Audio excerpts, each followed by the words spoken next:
Oh, we so back, baby. What'd that jit say from Pocahontas? These white men are dangerous. But also, shout out Bam Adebayo, who had the triple-double.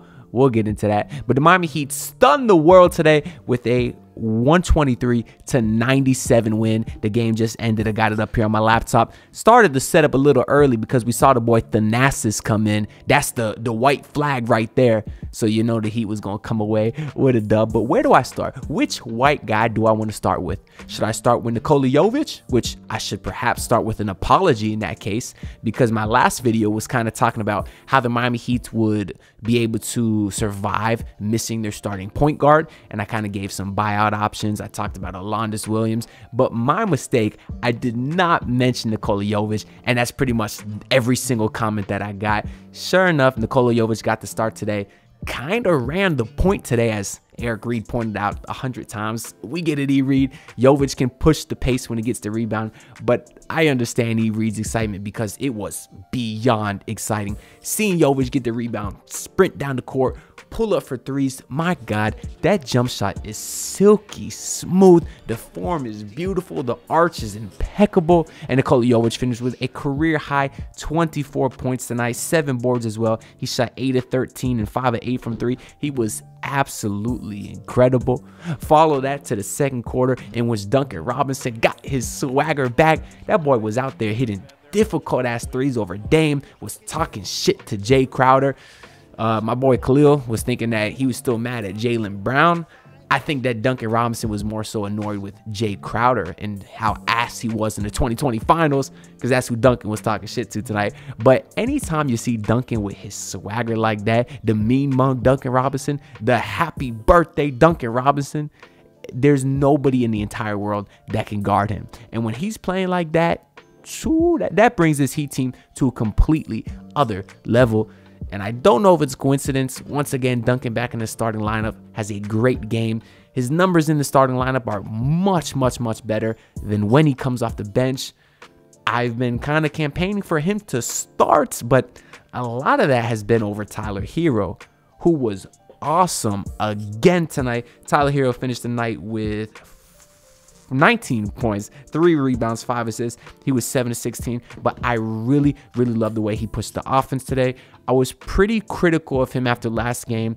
People didn't understand it because they're like, oh, Hero had 20 points in the second half. You're such a hater. How are you still criticizing him? It's because he wasn't playing basketball. He hit some 35-foot bombs that is a terrible shot that 90% of the time is not going to go in. And I was really disappointed that against a great defense like the Celtics, he was worthless. You know what I mean? No, well, I guess not disappointed because that's why they're a great defense, but the sign of a star player, which is who people want to say Tyler Hero is being able to score on good defenses. He couldn't do anything. He couldn't get to the rim at all.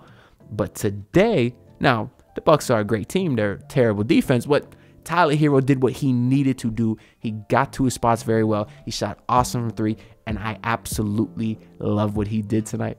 The next white boy we could talk about is Kevin Love, who came into the game out of nowhere and started spraying. That boy was getting mad too, screaming and one. He was mad at the officiating. I know a lot of people were tonight, but you still won by 30. So I'm not going to spend another second talking about officiating. But Kevin Love tonight, he finished with 19 points off the bench, 8 boards, 6 of 8 shooting.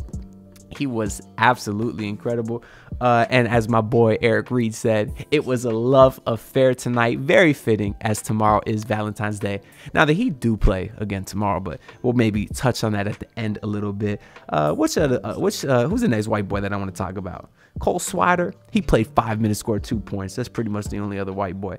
Jaime Jaquez, my Mexican brethren. I don't know why I said that. I'm not Mexican. I'm Italian. Once we get that boy Gallinari, you know I'm gonna be hyped. But Jaquez, he was better tonight. 12 points. Nice to see him kind of get a little more into the flow of the offense today. I thought it was very interesting that Spo kind of put him back towards the bench and decided to go with Caleb and Jovic in the starting lineup. But I think it worked out very, very well. Enough about everyone else. Let's talk about Bam Adebayo. A triple-double tonight, 16 points, 12 rebounds, 11 assists, 2 steals, 8 of 14 shooting. What a way to step up with your starting point guard out, with your best player out in Jimmy Butler. We hope everything's okay with that, obviously. But to just play make like the way he was tonight, and wow, being incredible on the defense side of the ball. Obviously, Giannis did his thing tonight. I mean, what Giannis? Oh, shoot, Giannis only finished with 23. It felt like a hell of a lot more because I think he had 19 in the first half. So he had 4 second-half points. A lot of that is because of Bam Adebayo. So shout out to him. That's incredible. Do not let it be lost today how amazing Bam was on the defensive end, even though he had the triple-double, which was incredible. Some of the offensive stuff is still a little frustrating as far as the shot selection and forcing stuff, but I'm not going to complain tonight that he has a triple-double because that's the sign of a star player too. If you're struggling on the offensive end, he only has 16 points tonight. Make up for it in other areas. He did that rebounding, did that defensively, did that in the playmaking game. Love what I've seen from Bam Adebayo tonight. Caleb Martin didn't do too much tonight. That's because I bet the over on the anonymous player prop betting app that doesn't sponsor me, so I won't say their name.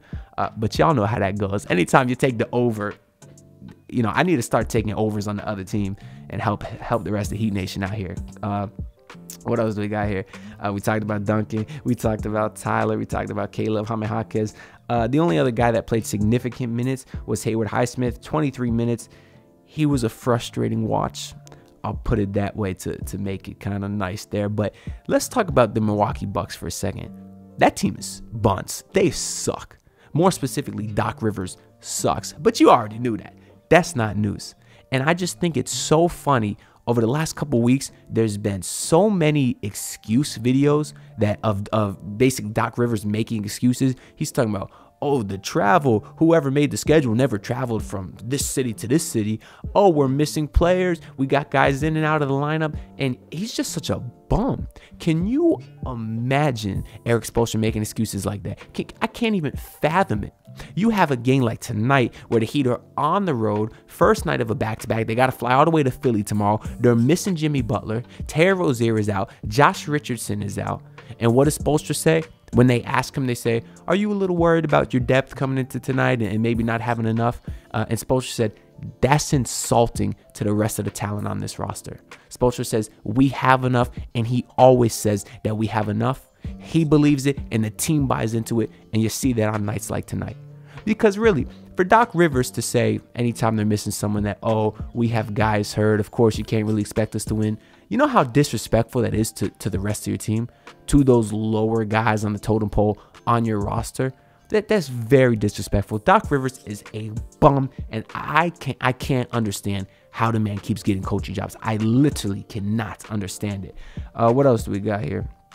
I think that's pretty much all that I want to talk about from this game. But overall, just a stunning win. I did not expect it, but the Miami Heat basically led from start to finish. It might have got as close as 7 at one point in the third quarter, but then Hero, Duncan, the rest of the whites got hot, and it was pretty much all she wrote from there. So that being said, it's a must-needed win.